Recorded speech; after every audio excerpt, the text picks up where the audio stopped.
అన్నా ఎలా అనిపించింది? వేరే లెవెల్లో ఉన్నాయి అన్న. నిజంగా డైరెక్టర్ ఈ రకంగా ఎన్టీఆర్ ని చూపిస్తాడు అనుకోలేం మేము. ఎందుకంటే అన్ని డౌన్లు కదా. ఈ సినిమాతో దీనమ్మ ఇచ్చి పడేశాడు అన్న. బా మొత్తం డైరెక్టర్ నిజంగా ఇండస్ట్రీలో ఒక పేరు కొట్టేశాడు అన్న ఈ సినిమాతో.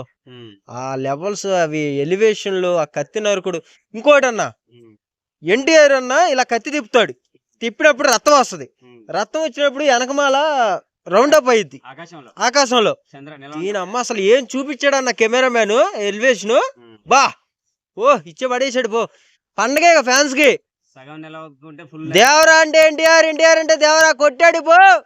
అది రాజమౌళి తర్వాత సినిమా కదా, ఏమైనా డౌట్స్ ఉన్నాయా మరి? ఏం డౌట్స్ లేవు, తిరగబెట్టి నాట తీస్తే ఎంగాడు అంతే.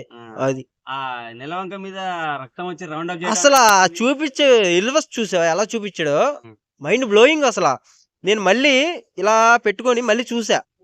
అసలు అబ్బా నిజంగా డైరెక్టర్ తోపు అన్న ఈ సినిమాతో.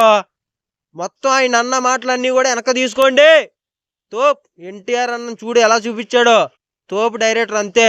సముద్రంలో కత్తులు కూడా కాలు కడిగేస్తాను రక్తంతో. ఎర్ర సముద్రం నేను వస్తున్నా, అది డైలాగ్ అక్కడ. చేపల కంటే ఎక్కువ కత్తుల్ని రక్తాన్ని చూసింది సముద్రం, అందుకే ఎర్ర సముద్రం అంటారా బాబు. ఇక్కడ ఎన్టీఆర్ ఫ్యాన్స్ అంటారా బాబు, రాసుకో రికార్డ్. Thank you.